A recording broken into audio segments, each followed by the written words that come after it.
mean, all right, enough is enough. I mean, it's not enough is enough. It's that I always, for 40 years, have been an advocate for the dialogue between blacks and Jews. Why? Because of my experience. And I'll begin with the beginning. When I was a child, I was in the hood, and it was by all accounts a ghetto. I mean, we were underserved community. We were all black. We were mostly in poverty. But I was bused to a school, a white school, in a white neighborhood. Archie Bunker's neighborhood, because from Queens, over there was Archie Bunker's neighborhood. And I would go there in public school, and they would chase me. The Green Ways, the Irish gang, would chase me.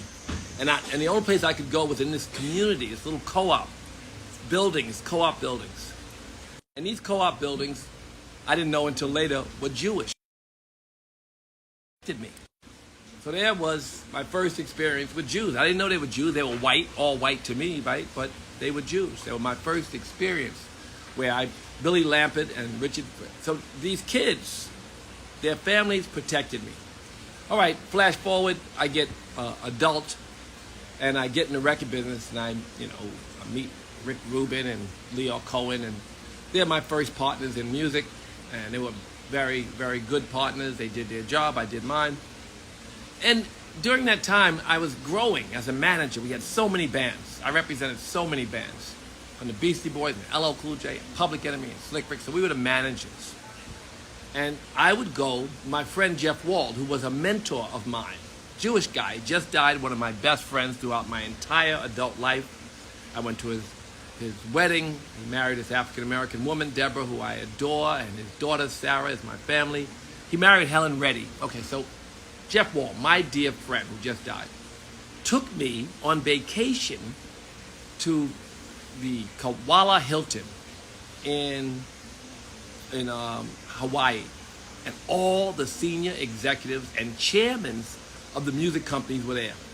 Now here I am, a young black man at the Kahala Hilton. Everybody there is Jewish. The entire community there is Jewish. And everybody there is way more successful than me. So I'm running around sucking up the knowledge. Like I'm learning the game. I'm sucking up game. And I became friends with all. The only person who came once that wasn't Jewish was Tommy Mottola, but he never came back. But all of them, Seymour Stein, whoever they were that were chairmen, I was their friend. And I was a person they would look to kind of help a little bit. And they helped me later on. I might tell that story, but probably don't have time, with the Public Enemy problem. I went right there and tried to fix the fight between Public Enemy and some of the members of the Jewish community. But they empowered me, and I learned a lot, and Jeff Wall was my supporter. And all the chairmen of the music industry were Jews. But you had to flashback before that all the first artists who became pop and who got on the radio and everything else were promoted by Jews. So the Jews did what the WASP didn't want to do in that case. In the music industry, they were the ones who, of course there was some exploitation, but then who wouldn't exploit an opportunity when no one would help you but the one guy? So the one Jew would say, I'm going to do this, and some of the deals were very fair, some were not so fair, but they were the only game in town. The Jews helped empower blacks early on in music. But for me, they empowered me, and eventually I got a record deal, and we had great success. Next was fashion. There was no such thing as black people in the fashion business at all. At all. And then I ended up with 75 at least licenses. The bags, the belts, the underwear, the wallets, the leather goods didn't include the belts. The belts were separate. The lingerie, the jeans, the leather coats, and the hoodies separate. And then the bomber coats separate. So all these separate businesses were my partners in licensing Fat Funk. And they were all from one community. No, not all, but most from one community, the Syrian Jewish community. And so I was partners with all these Syrian Jews and no WASP. There were WASP in the fashion business, as you might imagine, but none of them were my partner. So I had all these Jews, and they put me in the business. I put Jay-Z in business with some Russian Jews versus the Syrians, but I put him in business. I put Nelly in business with a Syrian Jew, Ruby Azrak, and he and them, they did $100 million one year. They must have done $500 million in gross. Huge company. It was called, what the fuck was Nelly's clothing company called? Whatever, I'll come to it later. But Nelly had, as you remember, Apple Bottom, right? So Rockefeller, Apple, I put them all in business with Jews who helped them to become very successful. They owned their company. The Jews distributed and manufactured for them, as did I. Owned Fat Farm, and Jews distributed and manufactured for me. So that was and then one time I can tell you a great story how all the buildings, every building on 125th Street, owned by Jews, all by Syrian Jews too. So it's kind of interesting. The little families in Ocean Parkway owned all the real estate.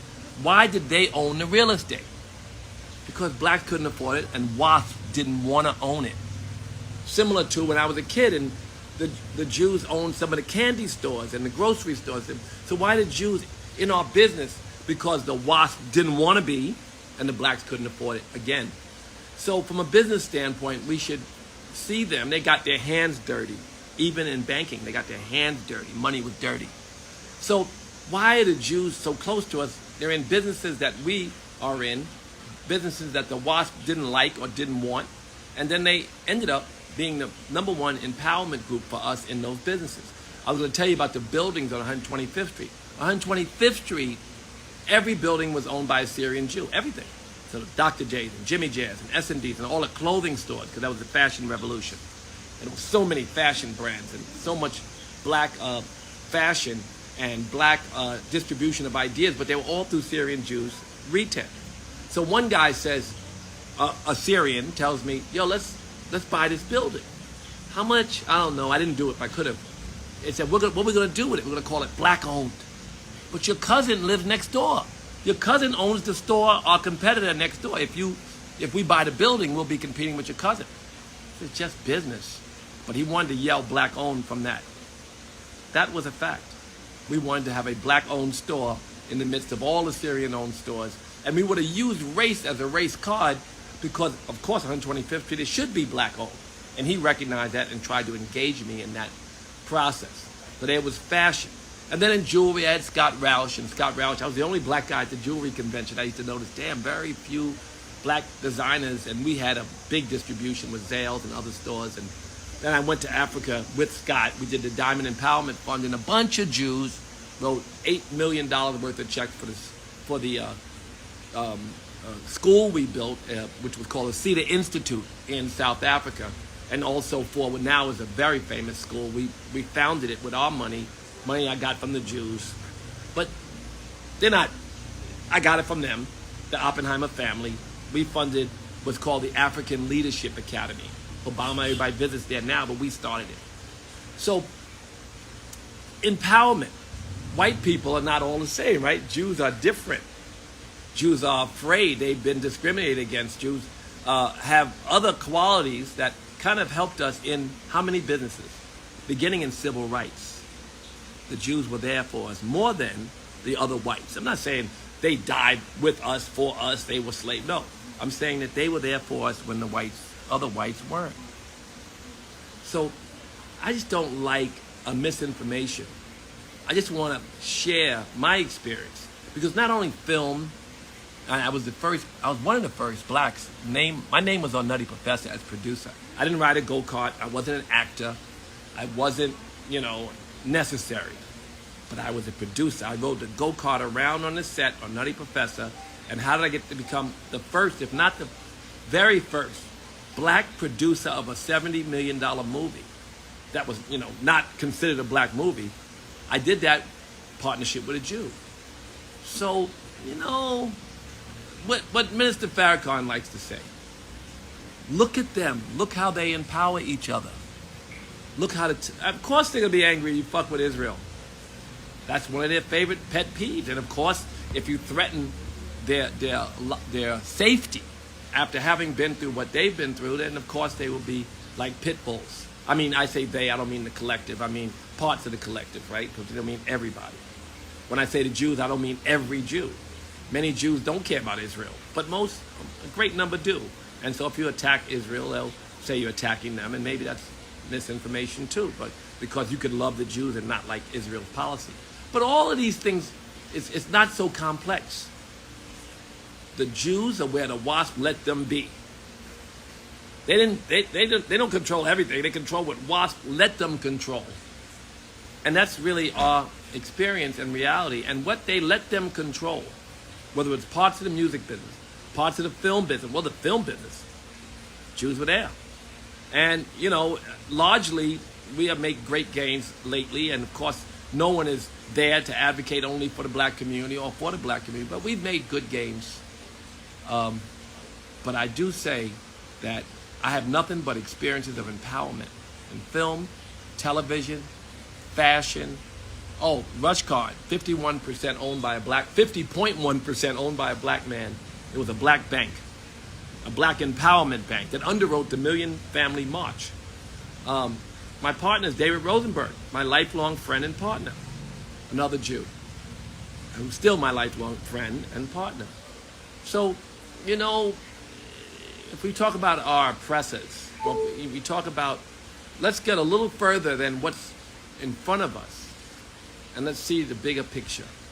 Let's not blame any group, but blame a mentality and infrastructure. Let's blame things that we can work to change. Attacking individuals or communities may not be our way out. I've been the chairman of the Foundation for Ethnic Understanding for 25 years before I stepped down after being scandalized. And what I did was bring people together. And this blog and this statement I'm making is meant to bring people together, to look to empower each other, and to really look deeper into who we are blaming for our current situation. And can we not blame, but be like the Jewish community and come together and empower each other? That's really the mission of this blog, to empower each other and to borrow and learn from the lessons. The Jewish community, they were lucky enough to have culture and religion and a lot of similar qualities that bonded them together, including torture, including oppression. But they were lucky enough to have a culture. They weren't robbed of their names, their culture, their religion, their God. They weren't robbed of these things. So at least they had that. And this is how they survived. So when they feel threatened, even the collective, when the group feels threatened, yes, they will exude whatever power they can to protect themselves and their future. But it's best don't attack them, because they've done what anybody would do, what any community should do. They've empowered each other. And they've also showed enough compassion and support to empower all of our civil rights initiatives. And that's, the NAACP is funded by Jews, was in the beginning. And, and they got in quite a bit of trouble. Many Jews died in the civil rights marches and movement. They were there when the WASP weren't and aren't. So it's not to attack Kanye. This is just what he can see versus what I saw. And this is just my factual experience. It's not to attack anybody. This is to give you another perspective on whatever they may refer to as the Jewish problem. The problem is we don't act like them. The problem is we don't empower each other the way we could.